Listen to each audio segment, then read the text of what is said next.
সকলকে জানাই চারুশীলন art school BD চ্যানেলের পক্ষ থেকে স্বাগতম। আজ আমরা খুব সহজ একটি গ্রামের ছবি আঁকব।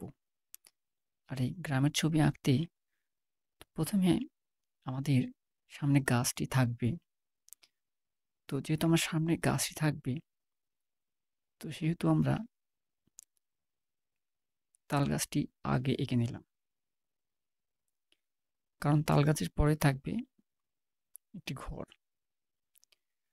সেই কারণে আমরা গাছটা আগে এঁকে নিয়ে ঠিক তারপরে আমরা ঘরটা আঁকবো। কারণ আঁকার সময় হয়তো নিয়ম যে জিনিসটা আমাদের সামনে থাকবে সেটা আগে আঁকা, তারপরে পেছনে যে জিনিসগুলো থাকবে সেগুলো আমরা আঁকবো। তো গাছ আঁকলাম, তারপরে ঘরটা এঁকে নিলাম। ঘর আঁকার পরে ঘরের জানলা দরজাগুলো এঁকে নিলাম। এবার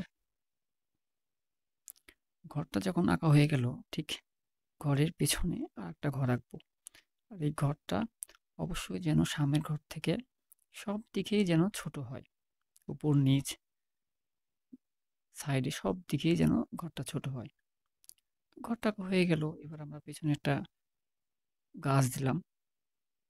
এবার নদীর পাড়টা এঁকে নিলাম। তো নদীর পাড়টা যখন আঁকা হয়ে গেল, এবার আমরা পাড়াটা একটু বড় করে আঁকছি, কারণ এটা আমাদের সামনে আছে। এবার খুব সহজ একটি গাছ এঁকে নেব ঠিক ঘরের পাশে। তারপর আমরা দূরের গাছপালাগুলো এঁকে নিলাম। তো প্রায় আমাদের দৃশ্যটা আঁকা প্রায় শেষ। তো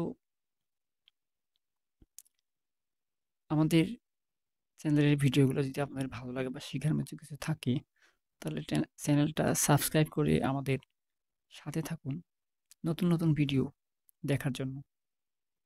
আর এই ছবিটাতে আমরা রং করেছি প্যাস্টেল কালার রং দিয়ে। তো ভিডিওটা দেখার জন্য আপনাদেরকে অসংখ্য ধন্যবাদ। সকলেই খুব ভালো থাকবেন।